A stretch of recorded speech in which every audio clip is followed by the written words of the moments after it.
Mateus capítulo 6, versículo 31 diz assim: Não andem inquietos, dizendo o que comeremos, ou o que beberemos, ou que roupas vestiremos, porque muitos são os que se preocupam com essas coisas. Porém, é certo que o vosso Pai Celestial bem sabe que vocês precisam destas coisas. Portanto, busquem em primeiro lugar o reino de Deus e a sua justiça, e todas estas coisas vos serão acrescentadas. Não vos inquieteis, pois, pelo dia de amanhã, porque o dia de amanhã cuidará de si mesmo. Esse texto é muito claro, muito objetivo, ele não deixa dúvida, ele não deixa margem para outras interpretações. E mesmo apesar de toda essa clareza, e apesar de ser um dos textos mais conhecidos dentre os cristãos, tanto evangélicos quanto católicos, é um dos textos mais conhecidos, porém um dos menos praticados. E a prova disso é que quando a gente liga a televisão, escuta pastores falando, pregando, quando a gente escuta líderes falando, quando a gente escuta pessoas dando testemunho, quando a gente escuta pessoas orando e falando com Deus, uma das coisas que se mais escutam em orações, quando os cristãos estão orando, tanto evangélicos quanto católicos, é um festival de pedido de coisas materiais para Deus, de bênçãos materiais, de riquezas. E eu fico me perguntando, puxa vida, que parte desse versículo de Mateus 6 e de outros versículos, que parte que não foi entendida, que parte que não foi lida, que não foi interpretada. O texto deixa muito claro: não andeis inquietos, não andeis preocupados, não busquem por coisas materiais, não ocupem o tempo de vocês com coisas tão pequenas. Jesus diz: busquem em primeiro lugar o reino de Deus e a sua justiça.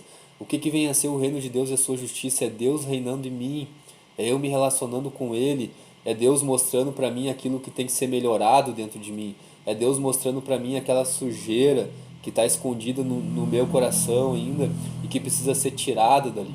A Bíblia diz que na nova aliança a gente se tornou a casa de Deus, a gente se torna o templo do Espírito Santo, e a gente como casa de Deus, o cristão nascido de novo, que experimentou Deus, teve um encontro com Deus, e só quem experimentou Deus de fato sabe o que é isso. A gente como casa de Deus, a gente precisa entender que é Deus habitando dentro de nós. Não é mais eu que vou à casa de Deus, é Deus, o Espírito Santo de Deus habita dentro da minha casa.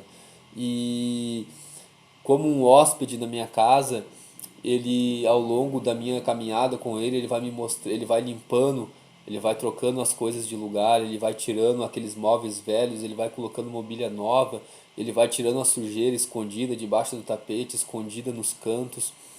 E aquilo que a Bíblia mostra para mim, aquilo que Jesus mostra para nós como cristãos, é que uh, nada é mais valioso, nada é mais importante do que escutar Deus direcionar a nossa vida, ter um coração, ouvidos que são sensíveis à voz de Deus, quando Deus fala, quando Deus manda a gente fazer. E a Bíblia ela coloca a gente como uma árvore frutífera.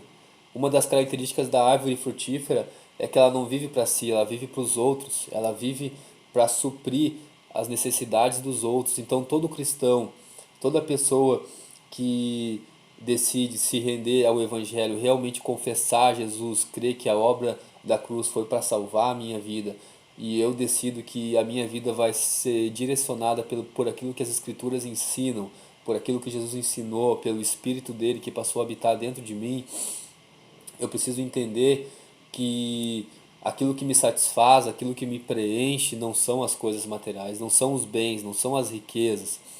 Jesus diz que quando nós buscamos aquilo que é espiritual, quando nós buscamos o reino de Deus, quando nós levamos a sério o nosso relacionamento com Deus, escutamos quando Ele manda, quando Ele direciona aquilo que nós devemos fazer, Ele diz que as demais coisas Ele acrescenta. Quando eu busco e eu cuido das coisas espirituais, Jesus fala que Deus cuida das coisas dessa terra, Deus supre as minhas necessidades, e Ele não vai me dar nem a menos e nem a mais, Ele vai me dar na medida exata, porque Ele sabe até onde eu posso suportar. Então eu queria deixar para reflexão nessa noite. Jó, ele era alguém extremamente rico. A Bíblia fala no livro de Jó que ele era um dos homens mais ricos da geração dele. E quando Deus tira tudo que Jó tinha, a Bíblia diz que Jó ele exclama e diz: Deus deu e Deus tirou, bendito seja o nome do Senhor. E no final do livro de Jó, Jó diz que antes ele conhecia Deus só de ouvir falar.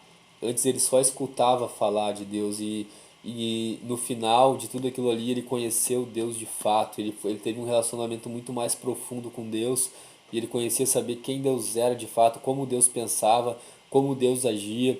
E a Bíblia em nenhum momento diz que Jó precisou orar para que Deus restituísse aquilo que Jó perdeu: a casa, os animais, a esposa, os filhos, os bens materiais. A Bíblia diz que Deus restituiu. Então, que parte disso tudo que a gente não entendeu como cristão?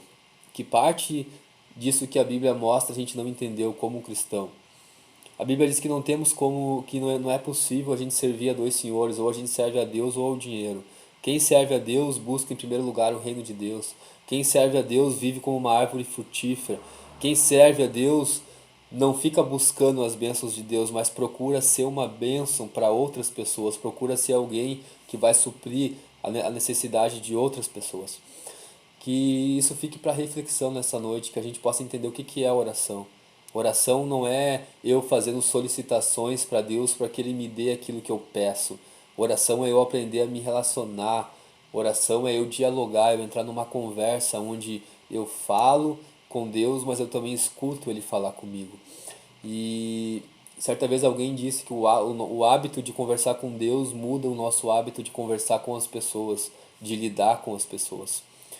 Então, que a gente reflita nisso nessa noite, não, que a gente não perca mais o nosso tempo de diálogo, de conversa com Deus, de oração, pedindo coisas materiais.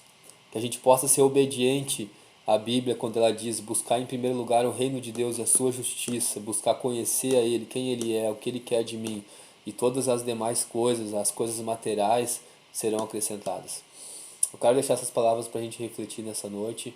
Um abraço a todos e fiquem na paz.